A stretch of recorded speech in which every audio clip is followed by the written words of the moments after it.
ব্যাপার ভাই? কালকের কি দিন মনে আছে? কালকে 14 ফেব্রুয়ারি।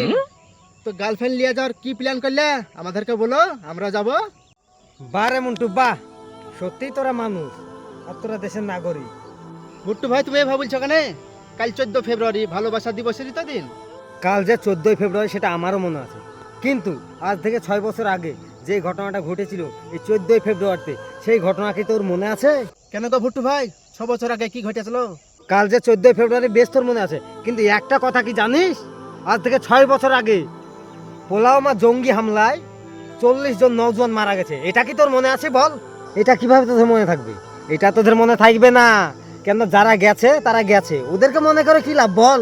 হ্যাঁ, তবে কাল 14ই ফেব্রুয়ারি বেশ এটা মনে রাখবি, গার্লফ্রেন্ড নিয়ে কোথায় যেতে হবে, কোথায় ঘুরতে হবে, কি খেতে হবে, এগুলো খুব মনে রাখবি। হ্যাঁ, একজন ভারতীয় নাগরিক হিসাবে কালকের দিনটাকে আমি দুঃখের দিন হিসাবে মানি।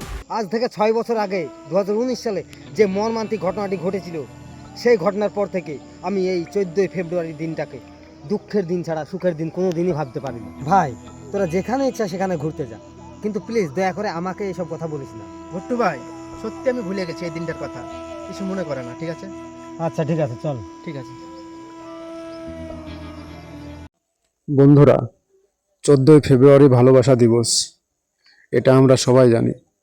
কিন্তু এই 14ই ফেব্রুয়ারিতেই আমাদের ভারতীয় 40 জন বীর সৈনিক তাদের জীবন হারিয়েছেন।